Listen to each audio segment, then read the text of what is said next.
Вы слушаете Russian Flow, подкаст для тех, кто учит русский язык.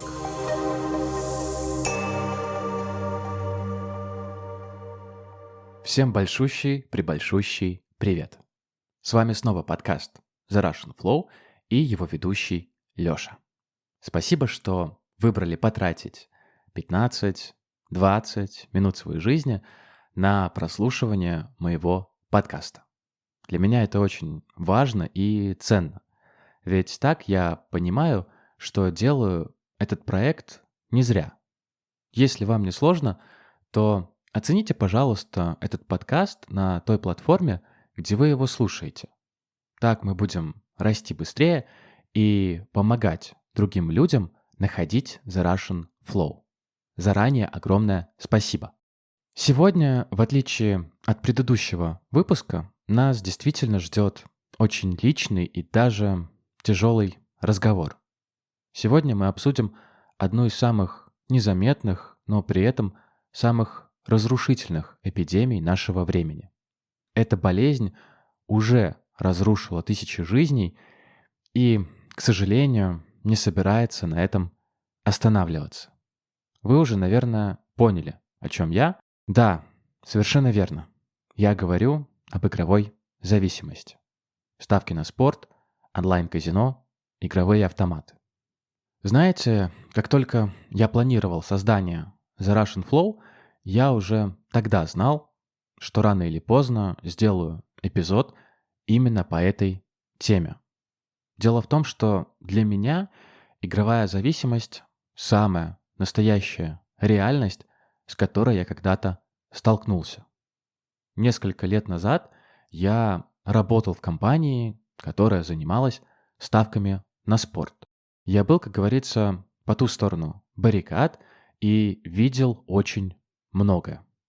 То, что мне пришлось там увидеть, не забывается. Поэтому я чувствую за собой некую ответственность поговорить об этой проблеме. Может, кто-то из вас прямо сейчас борется с этой зависимостью, но стесняется об этом кому-либо что-то сказать. Просто знайте, что вы не один. Но для начала давайте поймем масштаб проблемы и выясним, кто или что за этим стоит.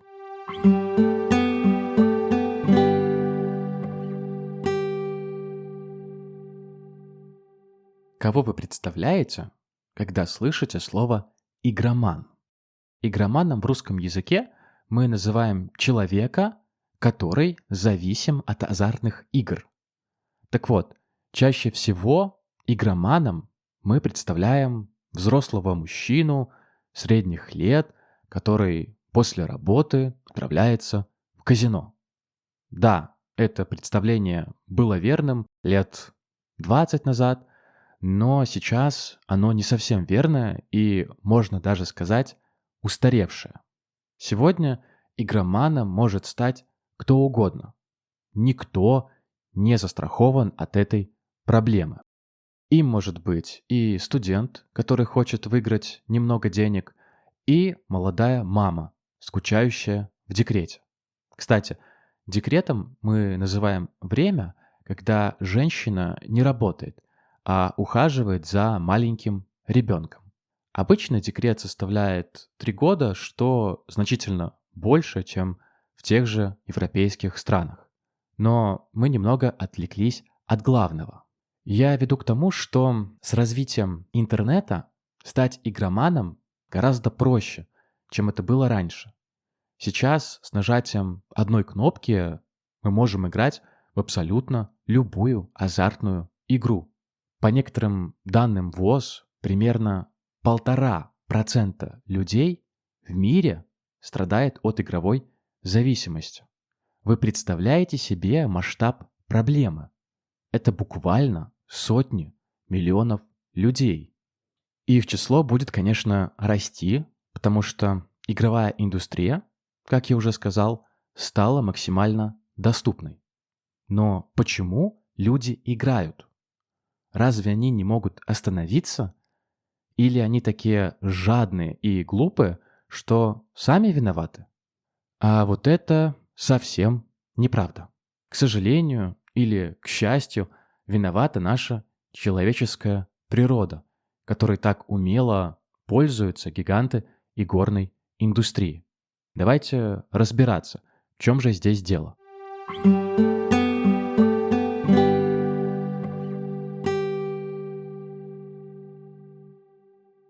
Как работает наш мозг во время азартной игры? На самом деле во всем виноват дофамин. Это такое вещество, которое отвечает за ожидание награды, за ожидание чего-то очень приятного и хорошего. Вспомните, что вы чувствуете, когда вот-вот придет зарплата, либо когда вы загружаете свою любимую игру или включаете новую серию крутого сериала. За вот это приятное чувство предвкушения чего-то классного и отвечает дофамин. Когда человек играет в азартную игру, он еще не знает, выиграет ли его ставка или нет. И вот в момент ожидания его мозг начинает вырабатывать тот самый дофамин. Человек находится в постоянном ожидании, что сейчас произойдет что-то очень хорошее, и от этого он невероятно кайфует. Но беда в том, что даже проигрыш не способен остановить выработку этого вещества, этого гормона. Человеку тут же хочется сыграть снова, чтобы получить удовольствие. И поэтому он просто не может остановиться. Еще одной причиной, почему люди продолжают играть, несмотря ни на что, несмотря на проигрыш, является так называемый эффект near miss, а по-русски «почти выиграл».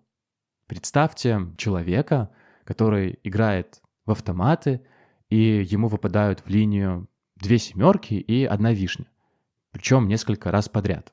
Его мозг воспринимает эту ситуацию как то, что он почти выиграл. Осталось лишь несколько шагов до победы. И человек продолжает играть в надежде, что эта победа вот-вот придет. Хотя это вовсе не гарантия, что очень скоро случится выигрыш. Наоборот, разработчики подобных игр знают об этом эффекте и настраивают автоматы таким образом специально, чтобы заставить человека продолжить играть.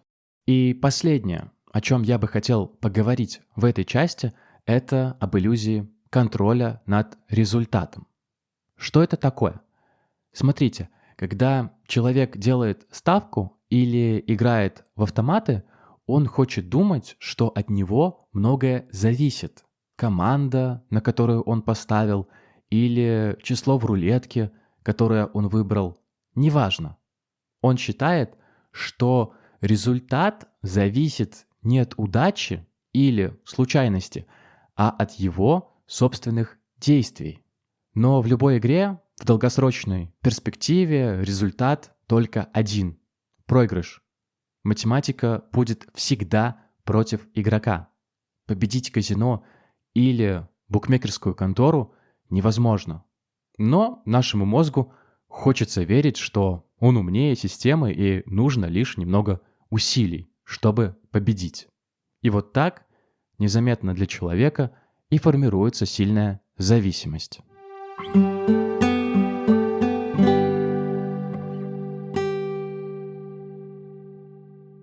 А сейчас я хочу немного поговорить и про свой собственный опыт.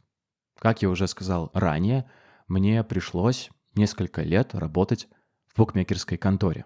Это такое заведение, такое здание, где люди ставят ставки на спортивные игры. Футбол, теннис, бокс, все, что душе угодно. Так вот, со стороны оно выглядело как обычное кафе или даже скорее как клуб по интересам. Приходят люди, пьют кофе, общаются, спорят, что-то обсуждают. Но это был лишь фасад, лишь верхушка айсберга, который показывался людям, приходившим туда в первый раз. На самом же деле, каждый день там случались самые настоящие человеческие трагедии. Заботливый муж, любящий отец, глава крупной компании в обычный день, в конторе же он превращался в бледного призрака с трясущимися руками и слезами на глазах после очередного проигрыша. Люди, которые казались сильными в обычной жизни, становились похожими на наркоманов. Тот же взгляд, те же движения, те же мысли о том, где взять денег на очередную порцию яда. Смотреть на все это каждый день было довольно сложно. Люди сбегали из дома, прятали деньги от родных, скрывались, рисковали всем, что у них было, лишь бы в очередной раз поставить ставку и проиграть. Это была самая настоящая одержимость. При этом лишь немногие из них честно признавались, что они зависимы. Большинство же считало, что они просто так отдыхают и расслабляются. У людей, которые понимали, что у них проблемы, был шанс выздороветь, был шанс поправиться. Те же, кто считал, что с ними все в порядке, шансов на излечение не имел никаких. Мне же больнее всего было видеть, как новичок, как человек, который пришел туда впервые, сразу выигрывал крупную сумму денег. Почему? Ведь он же выиграл, а не проиграл. Так прям и слышу ваш вопрос. Объясняю. У человека, который выигрывает много денег в первый раз, появляется такая мысль, что так будет всегда. Зачем работать, зачем ходить в офис или на завод, если можно просто прийти сюда и, ничего не делая, получать много денег? Примерно вот такое мышление и возникает у таких везунчиков. И самое обидное, что страдают от этой болезни абсолютно все. Во-первых, сами игроки, хоть и не всегда в этом признаются. Во-вторых, их семьи, друзья, коллеги. Причем это обычные люди, которых мы видим каждый день на улице. Не маргиналы, не какие-то плохие и ненужные люди. Нет, вовсе не так. Обычные люди, как я или вы. Поэтому у меня язык не поворачивается сказать, что они сами виноваты и так им и надо. Оказаться в этой ловушке может любой, поэтому давайте не будем столь категоричны и строги.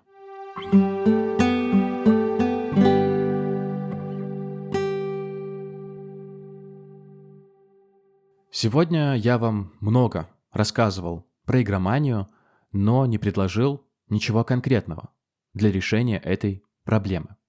Что же мы можем сделать? Давайте так. Я не психолог и уж тем более не политик. У меня нет волшебной таблетки, чтобы помочь всем людям, которые страдают от игромании. Но я знаю, что первое и главное, что мы можем сделать, это перестать делать вид, что это не проблема. Мы никогда не решим ее, если будем считать игроманов слабаками или маргиналами, которые сами виноваты в своей зависимости. Это такая же болезнь, как и множество других, и ее нужно лечить. Помимо очевидных предложений по типу бесплатных консультаций психологов, мне кажется, что нам просто крайне необходимо реальное ограничение на рекламу, которое сейчас везде. Я сам люблю спорт и смотрю его на разных телеканалах, и не только российских. Я заметил, что и в других странах рекламы ставок на спорт очень много, то есть проблема общемировая. Плюс, мне кажется, было бы очень полезным общаться с молодежью в школах, университетах, везде.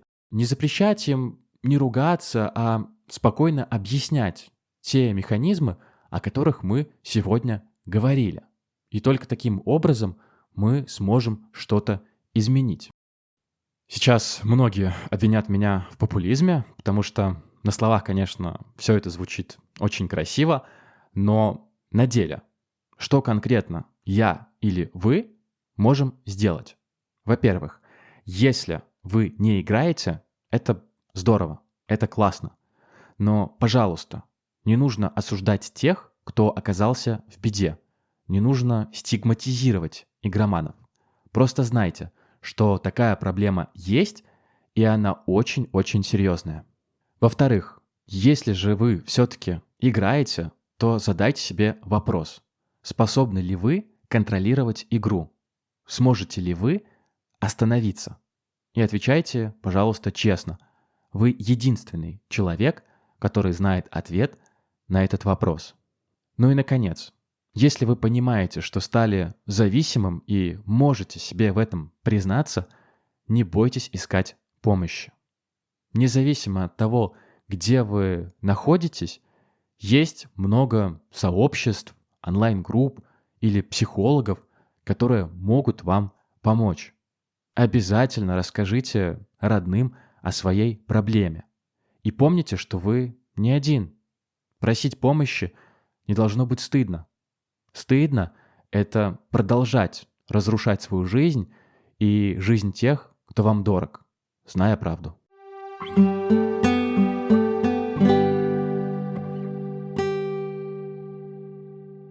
И сегодня я хочу закончить вот на чем. Я нисколько не жалею, что проработал в таком месте и видел такое, что очень хочется забыть. Ведь благодаря этому я могу помочь другим людям, просто делясь своим опытом. Потому что даже обычный разговор о такой проблеме, как сегодня, это уже само по себе действие. Я очень надеюсь, что сегодняшний выпуск подкаста сможет на кого-то повлиять. Я верю, что мои мысли и предупреждения заставят кого-то задуматься. Я уверен, что однажды мы начнем видеть в игромане не отброса общества, а больного человека, которому нужна помощь. Берегите себя и своих близких. И помните, самая выигрышная ставка– это та ставка, которую вы не сделали. Спасибо, что были со мной все это время. Увидимся через неделю. Всем пока.